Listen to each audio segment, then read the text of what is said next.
Clinics for next year with Mark have literally just been released. If you're interested in going on a clinic, now is the time to book because there's so limited places on each clinic so that Mark can help everyone on such an individual level. So if you go to our website, you'll be able to book straight away. The links are all online. If you're sitting on the fence and you're not quite sure about what Mark does at a clinic or what might be helpful to you or what you're going to gain from the clinic, listen to this podcast because we're going to talk about what Mark actually does and how he does it, and then, why he teaches in the way that he does. So clinics are for absolutely everybody and any horse. It doesn't matter what stage they're at, what discipline they do, what you use your horse for, what experience it's had, because every horse is different and Mark will teach it at the stage that it's at. And what he's doing is kind of looking at their learning processes and where that can be helped and expanded. So they're really open to learning because they're on board with you. They're understanding what you're asking them to do. They're comfortable with what you're asking them to do. All of those things help to create this space where horses go, yep, this is okay. I'm listening and I'm ready to do what I need to do. So he's addressing any kind of blockages to that channel at the same time as opening the horse up.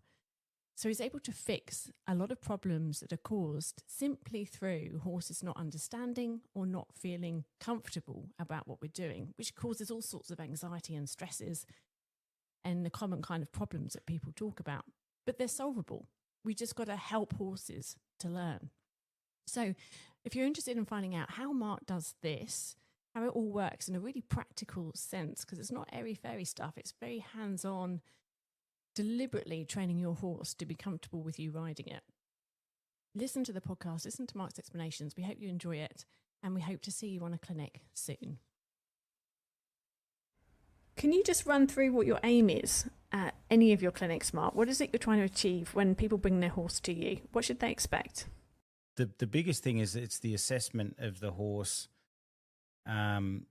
which is the first priority, and the similarity between this clinic and just about all the clinics I do is my first assessment is finding out, I guess, the red flags. So the people may come to a clinic thinking they've got a golden unicorn and they just want to do some more lovely things with their horse.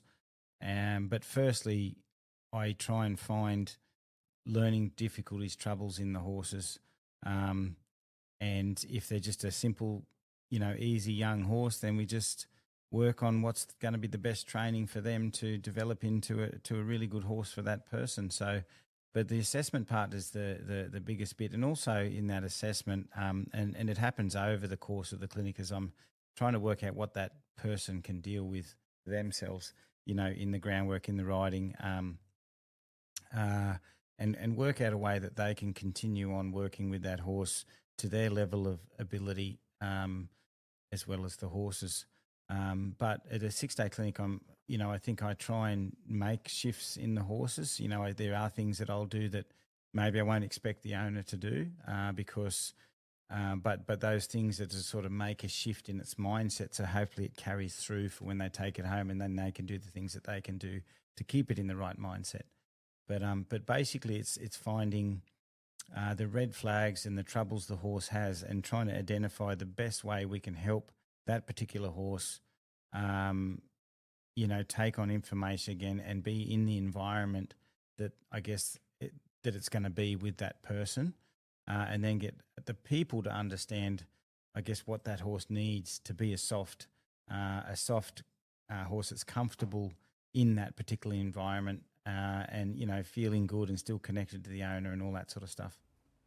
So it's very education based. But say someone brings a horse to you and they're like, I just want a really safe horse I can go out trail riding on, but I don't really have any issues. And then they'll bring the horse into the arena. What are you sort of looking for? Well, if they say I want a nice quiet trail horse, obviously I think about that and go, okay, what type of horse do they need? And if that horse comes in and, at the end of the clinic, I might say to it, well, we've got this horse feeling really good, but I wouldn't take it out with more than 2 horses for a little while because this horse might be an ex-race horse and I think it's still got a 10-horse trigger, or, too many horses milling around, it might still have a trigger in there that I'd feel unsafe if you just thought, righto, we've got this horse softer, it's working better. So I'll identify what makes that horse not be able to be a nice soft trail riding horse for that person. Try and see if we can adjust that so we can turn that horse into a nice soft trail riding horse. And if there's things in there that I think that it needs ongoing support from the owner, and it's not quite ready, then they have to know when they leave that, if you keep going, there is a possibility that you can have your nice quite trail riding horse, but you're going to have to address these things first and maybe put a bit more time into these areas. So when they leave, there might be certain areas I say, you really want to work on this, this and this, and then, maybe get back to me, maybe whatever, put question and answer, the question and answer podcast is always a good way to kind of ask a question and get a bit of input. And, we also, the videos that I do talkovers for people, there's always a way that they can access me for a little bit of help. And so it's a bit of reality that kicks in, isn't it? Because it's not like you can wave a magic wand on some of these horses and they miraculously become the perfect horse. Some horses are jolly hard to train, and it really isn't easy to get changes on them. And so people have to understand that there's an element of time and huge amounts of adjustment in their expectations sometimes. So I guess if you just went to a 1 or 2 day clinic, like, not that I do 1 day clinics, but if you just went and watched watched a video of somebody training, that's just to learn something, to gather information so you can do it for yourself. A 6 day clinic is so I can make a shift on the horse to help it get further in the right direction so it's easier for the owner to take on. So I will try the best to wave my magic wand of experience on those horses. And there are some big shifts that I do try to do and can make with horses that wouldn't have happened even on a long-term program if we didn't really shift the way they were thinking and seeing things. And then it does make it easier for the owner. But I can't wave the magic wand on the people either. Like, I'm a horse trainer and an educator of people. But I to give the person all those years of experience is also very hard. So that's why if I can make a reasonable shift on a horse and then give people chewable tools, the tools that they can chew and work with, then hopefully they can move forward. But yes, when someone brings a really troubled horse, I'll be honest with them and I'll say, if I was using the best of my ability, this is my to work with this horse. This is my I guess this is what I foresee. This is how long I think it might take. And that's such interesting, helpful information to have anyway. Let's talk about one of the horses that was on the last clinic that you've just done. So a 6 day clinic, and so you're able to train these horses yourselves in that period of time. This was a horse that had quite a performance background in it. So some fast work going on. Can you just explain sort of some of the things that you did with that horse? Okay, so she was a stock horse mare, but she was more of a blood horse. So what I mean by that is, if anyone's familiar with the Australian stock horses, they're a working breed of horse, and I won't go into a lot of detail, but they're a working breed of horse that was developed to do big days, be tough, durable, athletic, and have a good level of endurance for the Australian conditions. If anyone's been to Australia, it's still a small population with a vast amount of land, and there's some really big cattle stations out there, and so we needed a horse that can really cope with that. So the Australian stock horses, a lot of them do have a bit of blood horse in them, and that's the thoroughbred, and they can have those sort of hotter lines, and over the years people have bred quarter horse and different breeds through them, and you get the heavier stock horse breeds and the lighter ones, so a lot of stock horses are a fairly not all of them, but a lot of them can have linked to that fairly hot breed of horse. And so this mare is beautiful. I really, really liked her. She was a very, very cluey, very thoughtful mare, but she'd been cooked in a training. And what I mean by cooked is overloaded with pressure, super sensitive, super able, But as soon as you sort of do anything with her, she was just looking off into the distance and ready to go, like just not full adrenaline, but just a lot of worry and constantly destinating, and you just put a little feel of the legs on her, and she feels like she has to go at 100 miles an hour. So I saw the first lesson that you did, and I saw that she was staring out of the arena, absolutely fixated on the arena. It's almost like you could wave a hand in front of her and you wouldn't got her to blink. So she felt like she was very, very disconnected from everything that was happening in the arena. She was blocking it out and just staring. And you could see those eyes, that they were just a vacant body, and she was just looked like, she might have been a quiet horse you could jump on because she didn't move. And that was the thing, you were walking up to her and she literally didn't move. And that was wrong, wasn't it? Like, she wasn't able to. And one of the problems that her owner, the reason that he bought her, was that she had reared a little bit with him under saddle when he'd put pressure on the reins. She'd gone up. And so you very quickly showed that she couldn't move her back feet. And I remember watching her just stand there, and it's almost like she was glued. She just didn't know what to do with those back feet. And the third thing that I remember I noticed that you were pointing out in that very first assessment lesson was that when you did come at her at speed, maybe with your hand up in the air, she was really very frightened. Yeah. And then you worked with that mare. And then I came in towards the end on the 5th day, and I watched the owner ride her in the outside arena, and a group of us were coming up and circling around her and coming in and out of her. And she stood there with a beautiful, soft eye that was listening to her owner on the back. She was under saddle. Her eyes were moving. She was processing everything, and it was different horse, absolutely different horse. It was incredible. Yeah, it was quite. I sometimes forget how much I go through because I'm going through so much at every clinic with horses. But if I was to sort of address the main things that we started with her, was definitely the first thing was the gazing off, getting her a bit more present and letting go of that thought of gazing, so she could just process the arena. But then I needed her to trust the information that we were going to be presenting with her, and I could see very quickly she was really frightened of or fearful of the energy that people present. And I could see that she's been worked in a way where she's sent around in circles, frightened of people energy. So one of the first lessons was let go of a thought, let go of the gaze. Another lesson was proprioception and her ability to not freeze. So if I waved a flag and the owner, like Jenny said, the owner, nearly flipped over on her because she just locked up and was going to rear over backwards when she went to move off when he mounted her. And that was another brace in itself in the reins. But the first big brace was an eye brace where when you put any stimulant in front of her, she just put her head up, freeze, and lock up and preload the hindquarter. So I did a lesson where I was accessing the windows to her brain and her system, which is the eyes. And I was putting a bit of a worry in front of her. And people say, why do you worry a nervous horse? It's like, well, it's what a nervous horse does when it's worried. That's a problem that makes their life in danger and ours. So if I put a bit of worry up near her eyes and she does something that's more of a positive thing, then she becomes a lot safer, and then she learns to process the worry that's in front of her, because a lot of people are riding horses and they're fighting with the information that the horse is perceiving through its eyes all the time.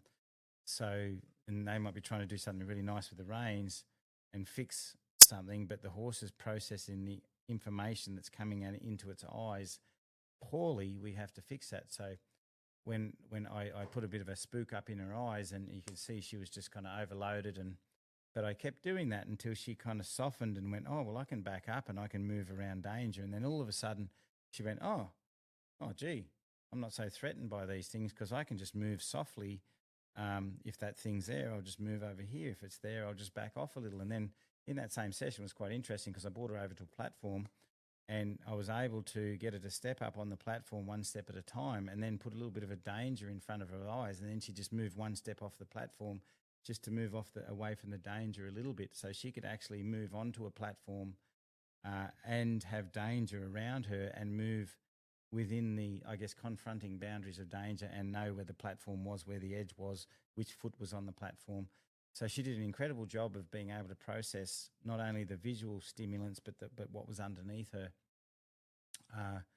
And that started to open up to really processing and thinking and using her body through choice opposed through trying to be some guru through the reins to get to use a body better. But to go from such a frightened mare that was carrying so much tension from the beginning to a horse that was so comfortable and so open to looking after her rider, they were your words, she will look after you. You could see that she was really careful about what she did under saddle with him. And I remember he was passing a tractor in a shed, and that was of some concern to her. Not a big concern, didn't cause any huge reactions, but for her, and it was really important that she was able to process that at her pace. Yes. So you guided him through literally step by step. Okay, she can take another step. Now she needs to stop. Now she needs to process. Now she's okay. Let's take her back again. Let's do it again. And you transitioned him from moving from outside of the arena to walking alongside the arena to the outside arena. A section of about 50 meters, and that whole period of time took about half an hour because you were guiding him so that he knew what to do when he got home, and when she went back into an anxious state, what she needed to bring her emotions back to a point where she was educatable and he could help her. And he really took it all on board because, I think he could see that the education that you were giving was changing this mare enormously, really helpful stuff. And he even said, what you've been doing has taught him how he should be training his young horses, and he's noticed that they're coming along so much better as a result of what he's been doing. So it was really interesting that you're able to take the owner step by step as well to show, what the limits are and when they need to pause, when they need to go. And all of that is just detail, isn't it? It's a really interesting psychological depth training. It's not about getting on their horse and racing it around in a fast sort of canter circles. It's actually much slower so that you can get those, the owner and the people watching can see the horse, what they're thinking and processing. Yeah, so it was interesting. The two things that I saw, the first one was, teaching her to look after him and then teaching him to look after her. And, there's a first part of the mounting process where I was getting on her and I acted like I didn't know how to ride, and I couldn't remember if I was getting on or getting off, and I wasn't quite sure what was going on. But eventually I managed to climb up a board, and by the time I climbed up a board, I think she was thinking, geez, I've got to look after this bloke. He's not very good, and I think he's not very well, and maybe I'll just wait on him a little bit. But that was a whole process, and no, I was joking along the way to make it a little bit humorous. It was actually a deliberate process of saying, this is not what you think it is. I'm not some guru rider who's just going to put the spurs on and away you go, because I know what she's had. And then once she started to look after me a little bit, her thoughts stayed with me a little bit and waited for me. And it was interesting because the next stage, and this is when I eventually got him riding her, is she had tunnel vision. And that tunnel vision is because the horses push through their environment faster than they can process it. So then instead of being able to process, they just hook on into the future and get tunnel vision, and everything that goes past them like a blur. So he started to look after her by going, okay, as soon as we noticed something that took her eye, we said, just wait a second, let her have a look at it, show her that she can look at it in different ways and she can process it a little bit, let her decompress a little, and then let's go again. And then once she could realise she had time to process the other horses, because it was a the place we were at had a lot of different horses in paddocks and different things and tractors and all sorts of stuff. So and allowing her just to process those things really helped her know that she could, and then she could relax and go, oh, I've got room to think about my environment. And then the good thing about it was I noticed by the last session with him, her processing speed got a lot better because she trusted him. And you could see as he got on like he didn't know how to get on. He laid on her for a while, and and you'd see her just looking after him, and then she'd ride off a lot softer, and she started to manage herself. That was the best thing about it is at the end, we didn't get to canter work because I knew it was going to be too much, but she did some really nice trot work with him, and she really sort of, was thinking back. And when he sort of stopped riding and got a bit sort of, his seat sort of stopped riding a bit, she'd kind of come back with his seat and notice it. And then what was really good is every time he'd get off her, she'd swing around and she'd be like really saying hello to him, and she's really gentle with him. And that was really nice because instead of just gazing off into the distance, going, "Oh, there's people around me, there's people around me," and the good thing was, other people could come up to her, and she's really interested in them. And so I think it was a new for her especially. It's a new start to life because she was deep down. You can see it. Where Jenny and I are in the paddock doing a little video with her beside us, and you can see she actually kind of wanted to be around people and liked them. It's just that she didn't like pressure, didn't understand pressure enough. It made her frightened from the energy of people, from the reins. The reins really troubled her. You know, it took me a little while getting her just to trust the left and right rein, but when he rode the reins himself, and he could do some real nice things in those reins, and she'd just do it because she was so sensitive.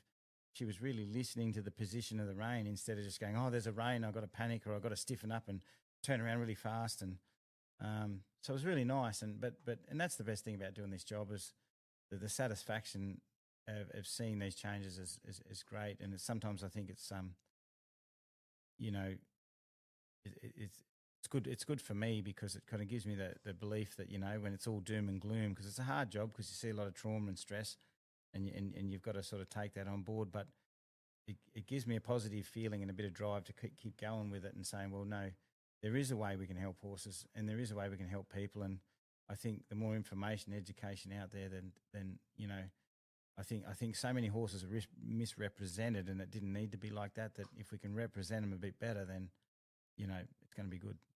It's been great hearing a little bit from you, Mark, about your experience of you know, behind the scenes, and you know what the hard work that you put in to these clinics. And it is the huge days for you as you're teaching the horse and the person. And you know, great appreciation. I think I speak from all the people that go to your clinics. You know, huge appreciation and gratitude that you've been able to be there and offer an alternative to be able to help all these horses. So thank you. No, thank you. It's certainly, yeah, who knows where life is going to take us, but I certainly, you know, once upon a time never thought I'd be doing this and be able to be such a, you know, help so many people in different areas and horses, and I'm very grateful to be able to do it, and I still get a lot of enjoyment out of being able to do it, so it's wonderful. If you enjoyed this podcast, please like it, share it, or send us a comment.